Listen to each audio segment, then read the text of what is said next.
Boa noite aos irmãos. Vamos nos colocar em pé para que nós possamos estar orando a Deus nesse momento e assim dando início ao nosso estudo bíblico desta noite. Santo Deus, eterno Pai, em nome de Jesus, nós nos colocamos diante do Senhor esta noite, ó Deus, gratos pelo dia que passou, gratos por tudo que o Senhor fez durante todo esse dia para nós, ó Deus, pela guarda, pela proteção que com certeza o Senhor nos deu, proteção de coisas que nós nem sabemos, mas o Senhor nos protegeu e aqui nós estamos, ó Pai, gratos pelo Senhor. Nesse momento em que estaremos estudando a Tua Palavra, ó Deus, peço que o Senhor esteja conosco, que o Senhor nos dê discernimento, que o Senhor abra, ó Deus, o entendimento para que a Sua Palavra, ó Deus, possa ser entendida nesse momento por cada um de nós aqui, ó Deus. Nós louvamos o Teu nome por esse momento, separado, preparado pelo Senhor. É em nome de Cristo Jesus que nós oramos. Amém. Os irmãos podem se assentar.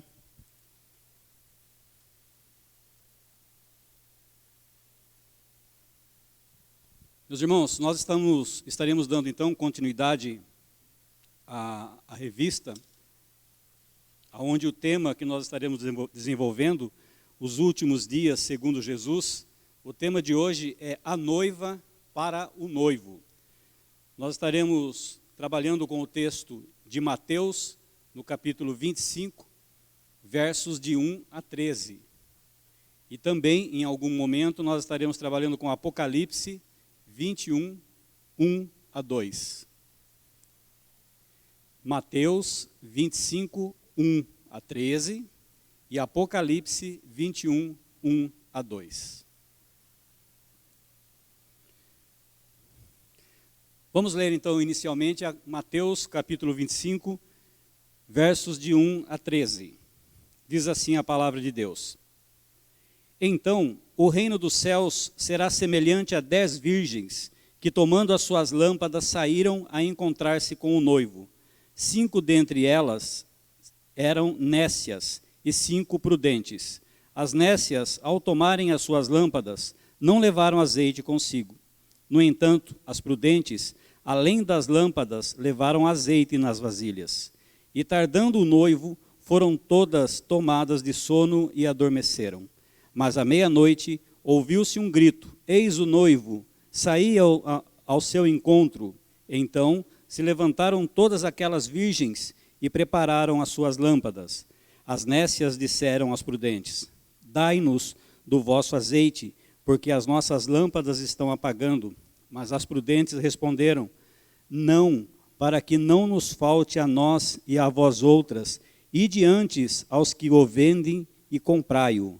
E saindo eles para comprar, chegou o noivo, e as que estavam apercebidas entraram com ele para as bodas, e fechou-se a porta. Mais tarde, chegaram as virgens nécias, clamando: Senhor, Senhor, abre-nos a porta. Mas ele respondeu: Em verdade vos digo que não vos conheço. Vigiai, pois, porque não sabeis o dia nem a hora. Vamos orar novamente, meus irmãos. Pai, a Tua palavra nesse momento foi aberta, foi lida. Nesse momento, ó Pai, que estaremos expondo os textos bíblicos, ó Deus, que nos traz o discernimento, que nos traz a iluminação. Que o Senhor, ó Deus, seja comigo nesse momento, que não seja eu a envergonhar o Teu Evangelho, a envergonhar as Tuas boas novas de salvação, ó Deus. Que o poder do Espírito Santo possa falar nesse momento através da minha vida. E que os meus irmãos aqui, os meus irmãos que estão assistindo e que irão assistir, ó Deus, que eles possam também ser edificados pelo poder do Senhor. É em nome de Cristo Jesus que nós oramos e agradecemos. Amém. Meus irmãos, para descrever o relacionamento da igreja com Cristo, algumas imagens bíblicas, elas usam a figura do noivo e a figura da noiva. Desde o Antigo Testamento, a palavra de Deus trata o relacionamento pactual de Deus com o seu povo em termos de casamento. No Novo Testamento, por sua vez, Jesus Cristo vem se referenciar ao marido, como um marido que prepara a noiva perfeita para o noivo, que é a sua igreja. A noiva é a sua igreja. Jesus Cristo, ele usou a figura do casamento para ensinar também aos seus discípulos a respeito de uma necessidade de vida vigilante. E João concluiu no Apocalipse com a mesma figura. Então, nesse estudo, nós vamos ver como Jesus e João apontaram para o noivo como figura central e para o dever da noiva se preparar para o dia da volta do Senhor Jesus. Tendo como figura, então, o noivo Jesus Cristo e a noiva, a igreja de Jesus Cristo. Então nós vamos para o primeiro tópico, que fala a respeito da força da figura do noivo. Todo o processo de redenção, isto é, todo o processo de redenção, ele é proposto na Escritura com um foco somente e unicamente na pessoa do Redentor, na pessoa de Jesus Cristo. Todo olhar de Deus, perdão, meus irmãos, todo olhar do povo de Deus deve estar voltado para esse Redentor que é Jesus Cristo. E Jesus propõe aos seus discípulos, então, essa parábola, conhecida como a parábola das 10 virgens, onde ele vem trazer o quê? Ele vem trazer vigilância e proteção. É o que se referencia a essa parábola das 10 virgens. Uma outra parábola que segue também essa mesma linha de raciocínio é a parábola dos 10 talentos, aonde vem trazer a preparação para o retorno de Jesus Cristo. Então nós estamos trabalhando com Mateus no capítulo 25, versos de 1 a 13. Nessa chamada parábola das 10 virgens, nós vamos entender que Jesus Cristo é o centro da redenção. Que é somente através de Jesus Cristo que nós temos essa redenção.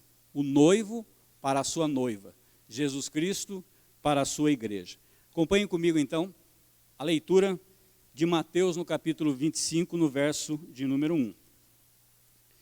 Então, o reino dos céus será semelhante a 10 virgens, que tomando a sua lâmpada, saíram a encontrar-se com um noivo. Quando olhamos essa parábola, o que nós percebemos é a relação que existe entre o noivo e a noiva, a relação entre a igreja e Jesus Cristo. Jesus Cristo definido como o noivo, é definido em termos como se fosse um relacionamento nupcial. E o reino dos céus, meus irmãos, é ilustrado exatamente assim, como um relacionamento conjugal, onde o rei, onde Jesus Cristo, ele é descrito como um noivo para os seus súditos. O que deseja essa parábola é construir, então, uma mentalidade de preparo do discípulo, de preparo da igreja de Cristo para a volta do nosso Senhor. Acompanhe comigo a leitura de Isaías 62, versos de número 5.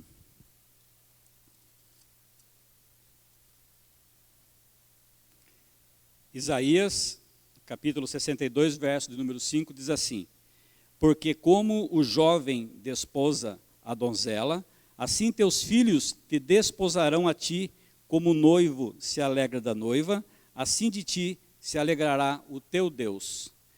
Diante dessa afirmação de Isaías, que nós temos que estar atentos à volta do nosso Senhor Jesus Cristo, como uma noiva espera pelo noivo, qual deve ser então a posição da igreja de Cristo diante da volta do nosso Senhor?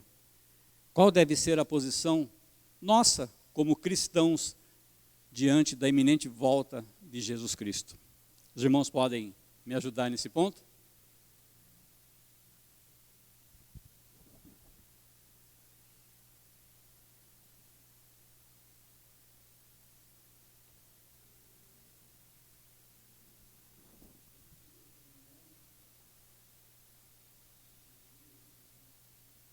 Sim. Comunhão. Quem mais?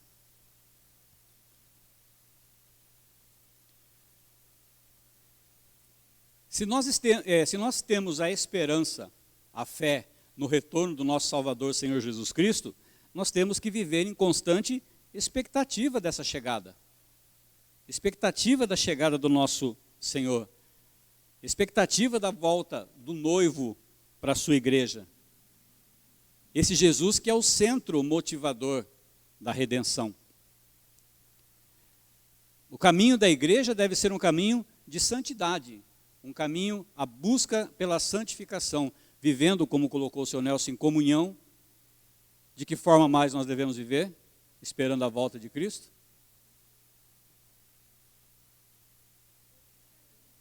Perseverante, muito bem. O que mais?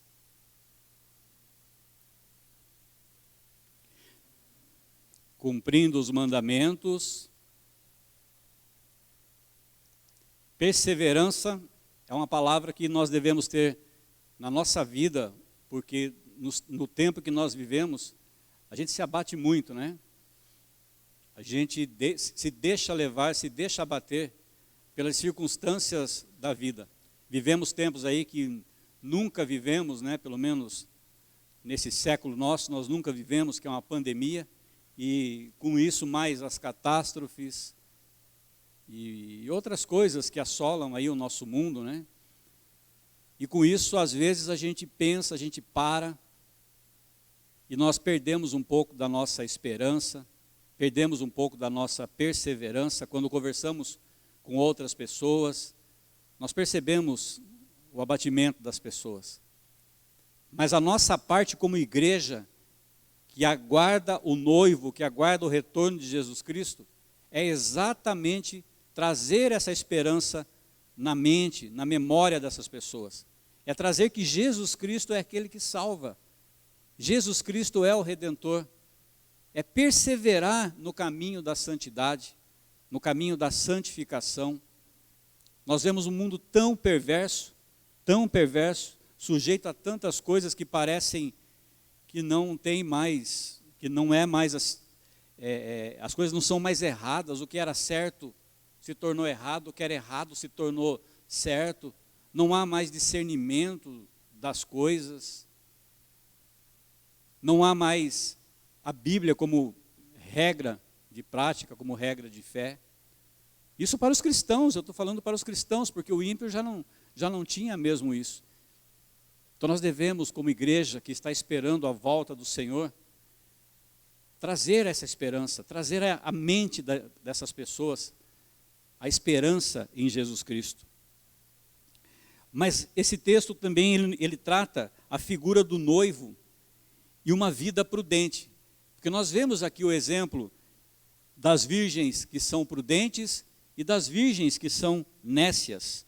Mateus 25, verso de número 2. 5 dentre elas eram nécias e 5 prudentes. O que seriam nécias, né? Se você for traduzir a palavra nécia, você pode traduzir como aquela pessoa, aquele nécio que não possui conhecimento, ou então aquela pessoa que é ignorante. E prudente, aquela pessoa que é precavida, que é cautelosa, que ela é sensata. Acompanhem comigo também Mateus 25, continuando, verso 3 e 4. As nécias, ao tomarem as suas lâmpadas, não levaram azeite consigo. No entanto, as prudentes, além das lâmpadas, levaram azeite nas vasilhas.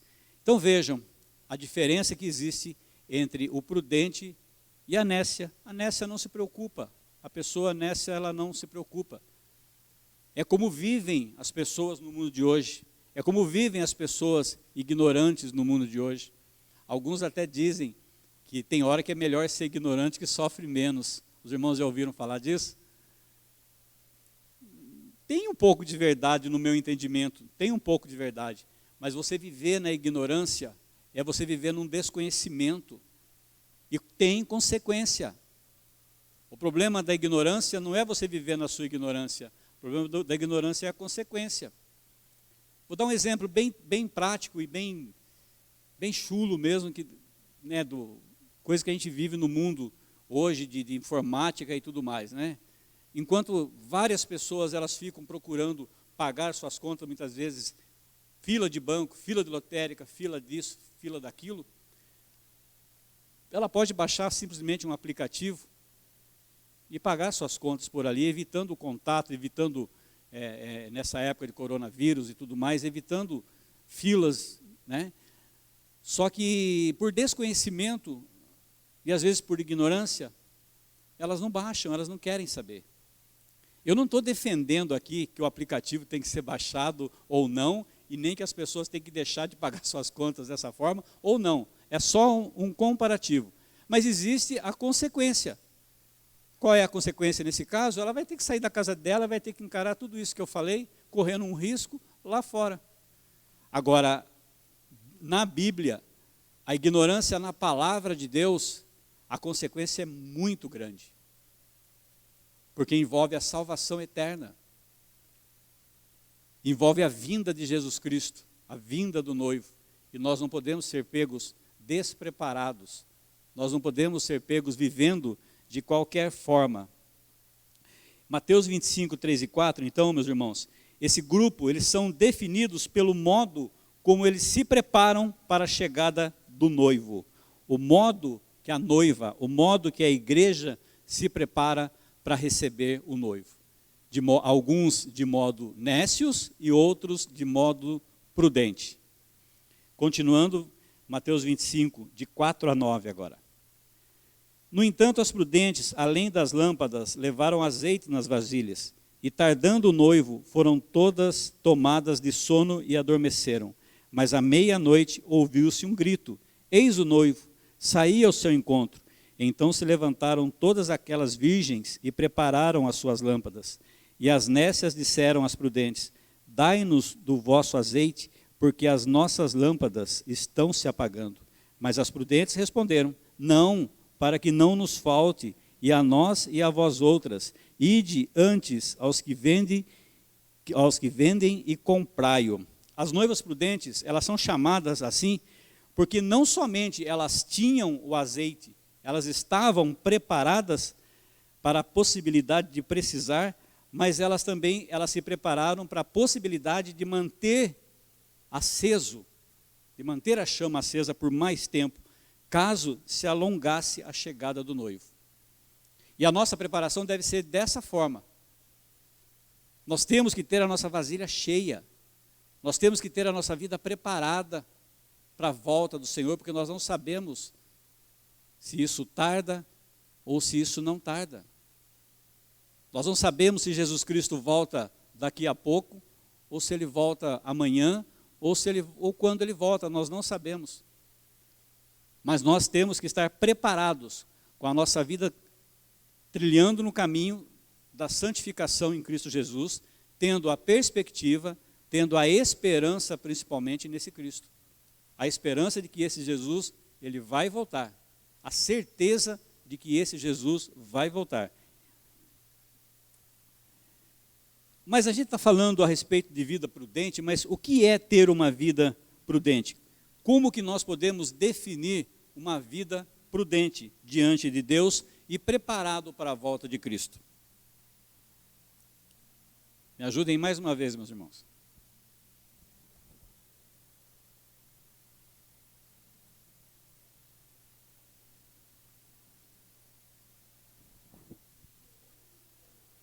Vigiando e orando. Abram comigo em Romanos 14, no capítulo 7 e 8.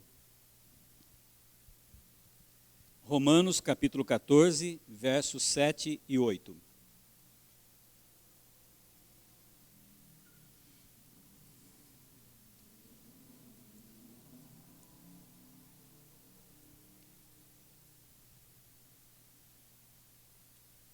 Esse capítulo de Romanos e esses versículos vem resumir, meus irmãos, a maneira, a forma como nós devemos encarar essa vida e viver como Jesus Cristo pede, né? Como Jesus Cristo nos requer. No verso de número 7 ele vai dizer assim: porque nenhum de nós vive para si mesmo, nem morre para si. Porque se vivemos, para o Senhor vivemos, se morremos, para o Senhor morremos. Quer, pois, vivamos ou morramos, somos do Senhor. Essa é a nossa certeza. A certeza de que nós vivemos em Cristo Jesus. E se nós morremos em Cristo Jesus. Mateus, se você voltar um pouquinho na tua Bíblia, Mateus 24, 42 e 44, nós encontramos o texto, Mateus 24, 42 e 44. Portanto, vigiai, porque não sabeis em que dia vem o nosso Senhor.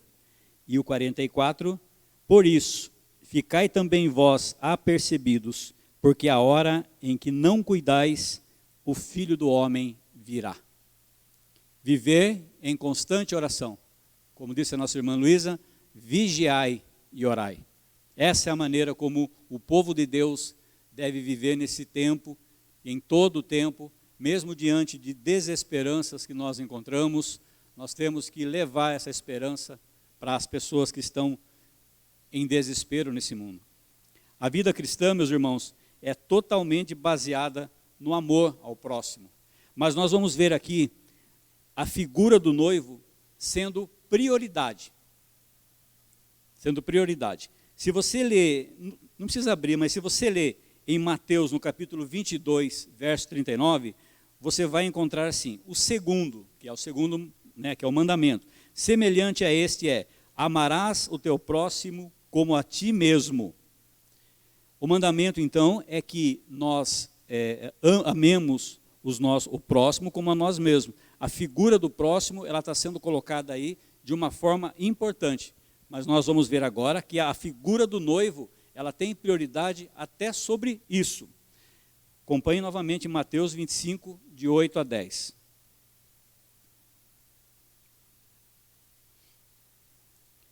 E as nécias disseram às prudentes, dai-nos o vosso azeite, porque as nossas lâmpadas estão se apagando.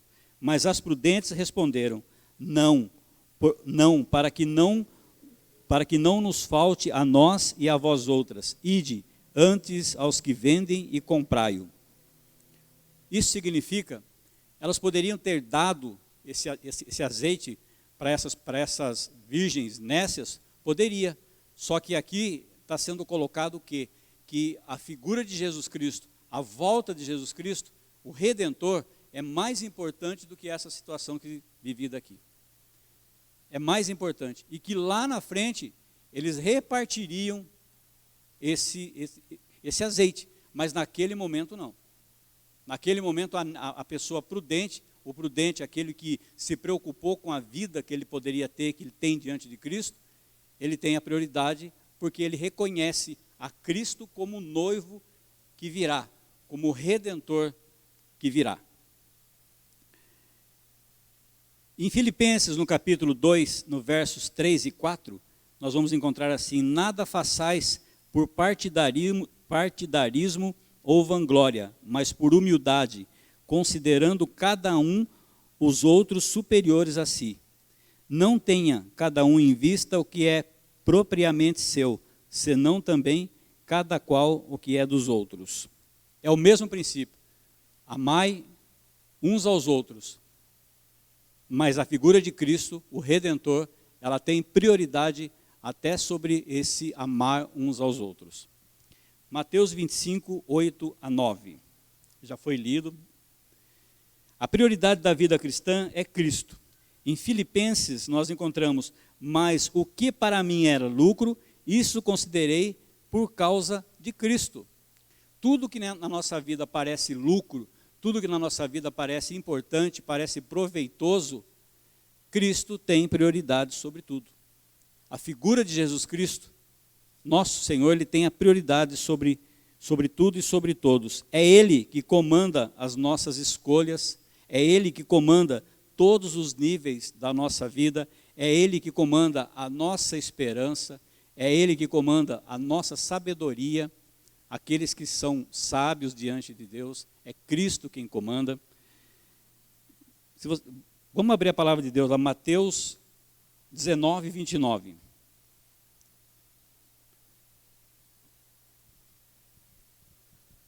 Em Mateus 19, 29, nós vamos estar vendo que Cristo, nós estamos falando a respeito de Cristo como superior, como prioridade, né? Em Mateus 19, 29, está escrito que todo aquele que tiver deixado casa, ou irmão, ou irmã, ou pai, ou mãe, ou mulher, ou filhos, ou campos, por causa do meu nome, receberá muitas vezes mais e herdará a vida eterna.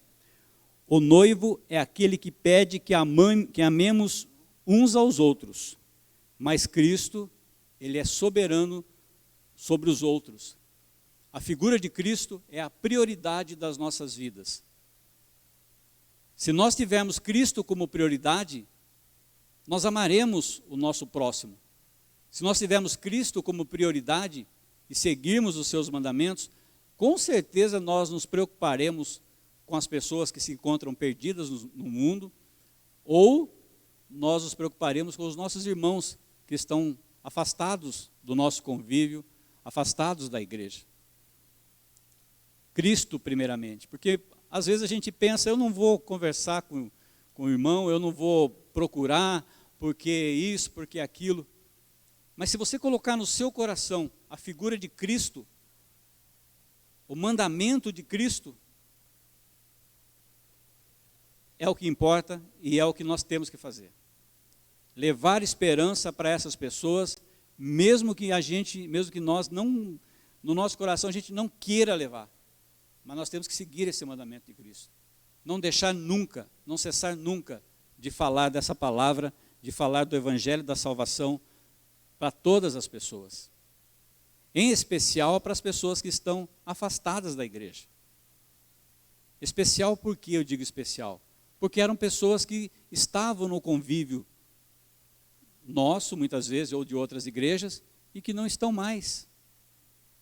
Conhecem, mas estão afastadas, carecem muito da misericórdia do Senhor. Carecem muito.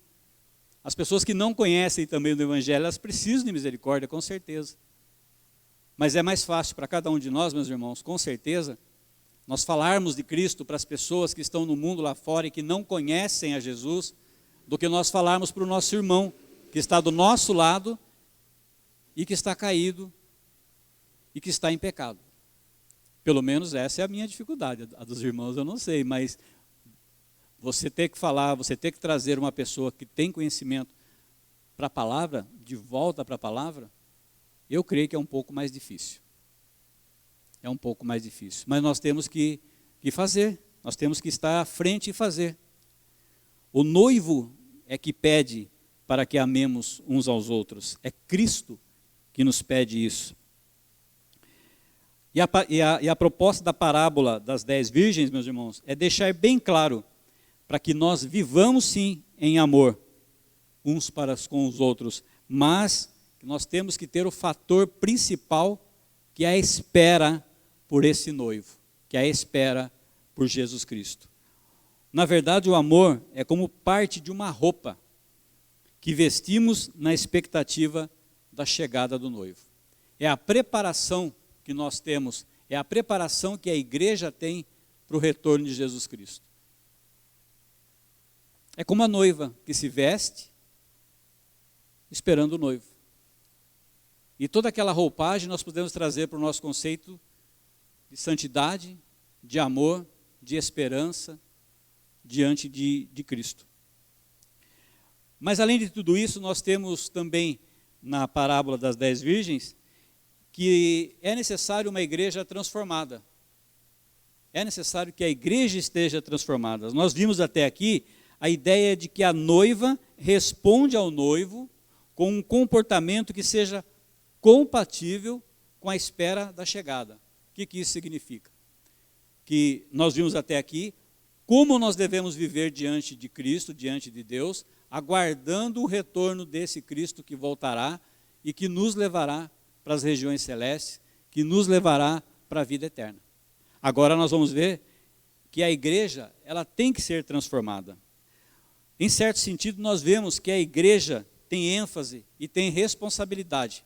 A igreja é responsável.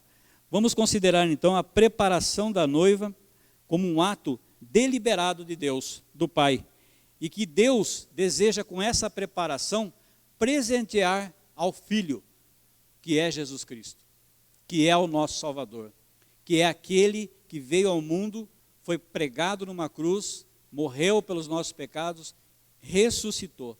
E Deus resolveu presenteá-lo com a sua igreja, com aqueles que ele mesmo resgatou. Vamos considerar dessa forma, então, como um presente para o noivo. Abra a palavra comigo em João 6,37. João 6,37.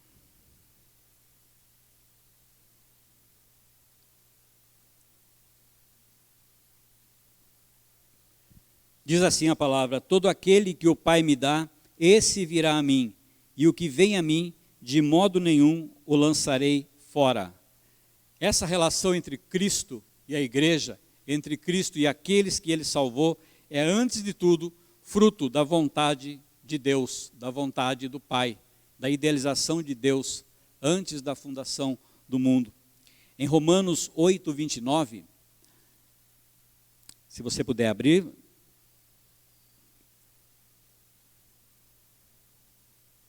nós encontraremos que o Pai desejou dar ao Filho aqueles que já lhe pertenciam. Diz assim: porquanto aos que de antemão conheceu, também os predestinou para serem conformes à imagem de seu Filho, a fim de que ele seja o primogênito entre muitos irmãos. Deus desejou dar ao Filho aqueles que já lhe pertenciam. Em Apocalipse, capítulo 21, verso de 1 a 2, vi novo céu e nova terra, pois o primeiro céu e a primeira terra passaram, e o mar já não existe. Vi também a cidade santa, a nova Jerusalém, que descia do céu da parte de Deus, ataviada como noiva adornada para o seu esposo.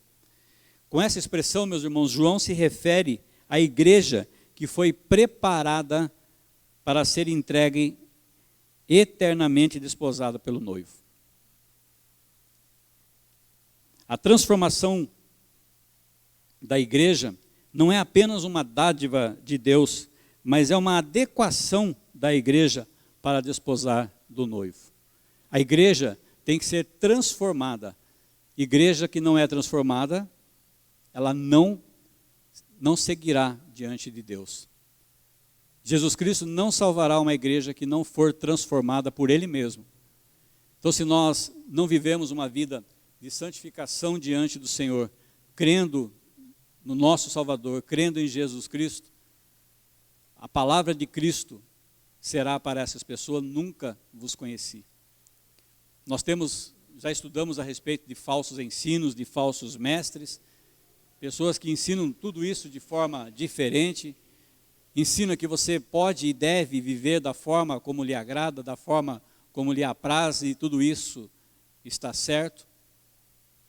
Eu vi um vídeo que me deixou de cabelo em pé de um pseudo pastor, foi pastor dos anos 80, mas hoje está totalmente entregue à falsidade, e pregando coisas, e pessoas aplaudindo, pessoas colocando comentários nesse vídeo, de forma a elevar, a dar crédito ao que ele estava falando.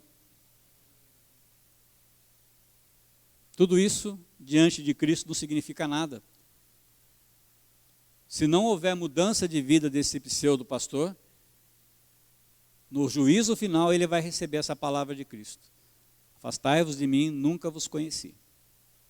Mesmo que vidas tenham sido transformadas por ele nos anos 80, nos anos 90. A maneira como vivemos, a maneira como conhecemos o Evangelho, a maneira como combatemos os falsos ensinos, tudo isso nos leva a caminhar na santificação. A transformação da noiva, a transformação da igreja é ponto principal para desposar do noivo, para desposar do nosso Senhor Jesus Cristo. Nesse sentido é que ela se torna conforme a imagem do Filho. A igreja tem que ser transformada a esse ponto. Nós temos que ser transformados ao ponto de termos a imagem de Jesus Cristo. Um outro ponto é que a igreja tem que estar pronta e vestida para o noivo. Como nós lemos em Apocalipse 21, de 1 a 2, que a cidade santa, Nova Jerusalém, que descia do céu da parte de Deus, ataviada como noiva, adornada para o esposo, preparada para o esposo. Dessa forma que a igreja tem que se encontrar na volta de Jesus Cristo. João diz que a noiva se apresentará diante do noivo totalmente vestida para o casamento, totalmente preparada. Ela estará ataviada, ela estará adornada para o esposo. A igreja tem que estar completamente santa diante do nosso Senhor Jesus Cristo, em caminho de santificação, vivendo em santificação diante de Deus, crendo que esse Senhor é soberano sobre as nossas vidas. Em Efésios, no capítulo 2, verso de número 1, vem dizer que ele nos deu vida, estando vós mortos nos vossos delitos e pecados. A igreja não pode ser encontrada em delitos e pecados, porque Cristo nos deu vida. Nós somos pecadores. Nós reconhecemos que somos pecadores diante de Deus, diante de nosso Senhor. Mas nós sabemos também que esse mesmo Senhor, ele tem poder diante de Deus para perdoar esses nossos pecados, se nós nos arrependermos desses pecados. A igreja tem que ser encontrada pelo Senhor, uma igreja que se arrepende, uma igreja arrependida dos seus pecados. O noivo vem para libertar a noiva dos seus pecados e ele completa o trabalho sendo redentor, sendo salvador. Filipenses capítulo 1, verso 6, diz assim: eu estou plenamente certo de que aquele que começou a boa obra em nós irá completá-la até o dia de Cristo Jesus. Esse é o processo de santificação, é o processo de purificação que começou comigo, começou com você e que vai estar completo na volta do nosso Senhor. Cristo, então, meus irmãos, é o centro do processo de redenção. E o seu povo é o processo de santificação. Caminhemos então em santificação diante desse Senhor, buscando os ensinamentos de Deus, buscando viver em obediência aos ensinamentos de Deus. Obedecer é mais do que importante, é uma prova de amor a Deus. E nós devemos caminhar dessa forma diante do Senhor. Devemos ser conduzidos como igreja para o noivo. Toda a construção bíblica, toda a Bíblia, ela aponta para uma futura habitação do povo de Deus com Deus. Deus vem dizer assim, a palavra do Senhor vem dizer assim em João 14, 1 e 3, não se turbe o vosso coração, credes em Deus, crede também em mim, na casa do meu Pai há muitas moradas, se assim não fora, eu vou-lo teria dito, pois vou preparar-vos lugar. Quando eu for e vos preparar lugar, voltarei e vos receberei para mim mesmo, para que onde eu estou estejais também. Que o nosso coração não fique conturbado, que o nosso coração não fique aflito diante das coisas que nós vemos e que vêm acontecendo. Guerras, rumores de guerras, pestes e outras coisas, tudo isso muitas vezes aflige o nosso coração. Mas nós temos que ter a certeza de que o noivo está vindo para buscar a sua noiva. E que nós, como igreja, devemos estar preparados para esse dia glorioso da volta do Senhor. Na agenda de Jesus, o ponto apoteótico é a chegada do noivo para que ele fique, para que ele habite com a sua noiva. Esse é o ponto principal da agenda de Jesus. É a apoteose, é o apoteótico da volta de Cristo. É a igreja estar com Jesus Cristo. É nós estarmos com Jesus Cristo. E como conclusão, meus irmãos, desse estudo, eu queria ver com os irmãos, conversar com os irmãos se resta alguma dúvida do que foi falado, se o irmão quer acrescentar alguma coisa, quer colocar alguma coisa que esteja no seu coração nesse momento. Você tem a palavra nesse momento. Enquanto eu tomo uma aguinha.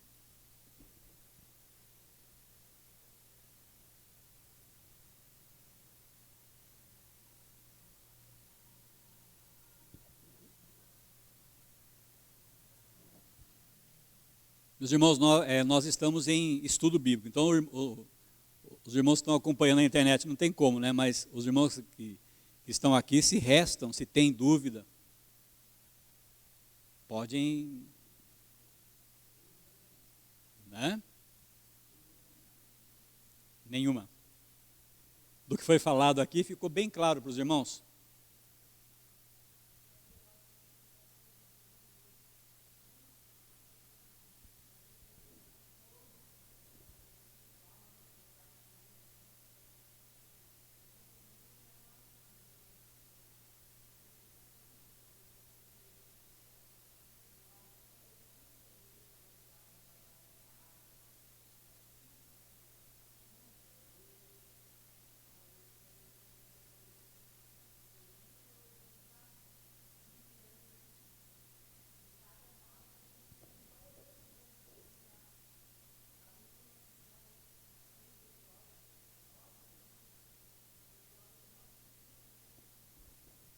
Sim.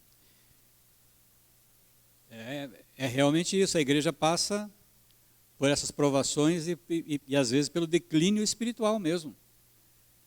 Qual é a preocupação das igrejas hoje em relação, vamos dizer, à revitalização de igrejas? Muito se fala hoje de revitalização de igreja. O que os irmãos entendem por revitalização de igreja? Me ajudem a pensar um pouco a respeito de revitalização. Parece que o tema não tem nada a ver com a lição. Aliás, não está na revista, mas é oportuno. Sabe qual é a ideia que muitas igrejas têm de revitalização, meus irmãos? É daquele crescimento numérico. Então, revitalização de igreja é quando os bancos enchem. É quando as pessoas estão frequentando a igreja. É quando sobe de 100 membros para 300. É quando é feito campanhas para que isso aconteça.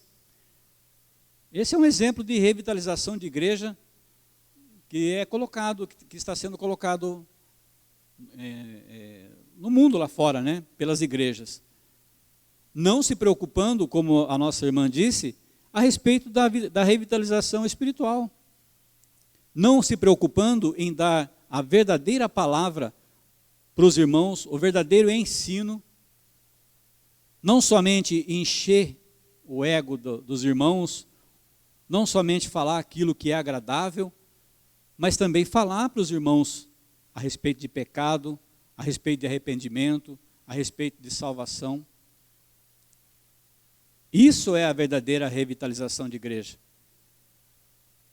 É quando há verdadeiras conversões dentro da igreja. É quando Cristo é exaltado verdadeiramente dentro da igreja. Por quantas pessoas? Por uma igreja cheia ou por uma igreja menos cheia? Não que eu não queira a igreja cheia, não é isso. Aliás, o conselho está trabalhando para que haja uma revitalização, né? Estamos caminhando para isso, estamos orando, colocando diante de Deus os nossos planos que o conselho faz, pedindo para que Deus abençoe, para que haja uma revitalização. Mas o nosso desejo é que haja verdadeiras conversões, que hajam verdadeiros discípulos do Senhor Jesus e que diante das dificuldades eles possam levar a palavra de salvação para as pessoas, mesmo diante da dificuldade que ele esteja passando, mesmo diante do sofrimento que ele esteja passando, que ele possa levar a esperança. Porque do mesmo jeito que uma igreja se revitaliza por um crescimento numérico, do mesmo jeito essa igreja se desvitaliza. Não é mesmo, meus irmãos? Nós tivemos exemplos dentro da nossa igreja no passado. Uma igreja que encheu, lotou, e que da mesma forma que encheu, esvaziou. Não que as pessoas que saíram não sejam pessoas espirituais, pessoas cristãs, pessoas genuínas, não é isso que eu estou dizendo. Mas estou dizendo a forma como as coisas acontecem. Então devemos nos preocupar sim, com a verdadeira revitalização. Porque na revitalização verdadeira nós teremos a igreja transformada. Teremos uma igreja transformada que coloca Cristo como centro das atenções. Como centro, Bíblia, centro, Cristo. Uma igreja cristocêntrica. E não uma igreja que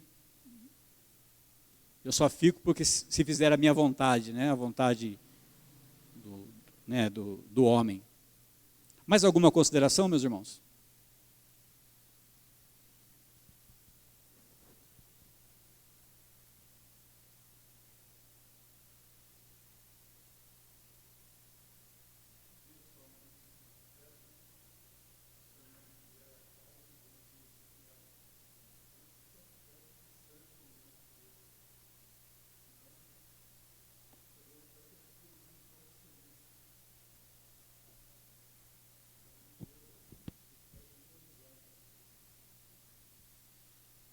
Mais uma vez nos remete à soberania de Deus e vigiar e orar.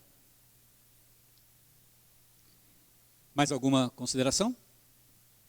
Senão nós estaremos cantando o hino de número... Eu não me lembro o número do hino. Eu passei para Munique lá e não me lembro o número do hino, mas 297, meus irmãos, desculpem, me perdoem. Hino de número 297, e aí nós estaremos orando e encerrando esse momento.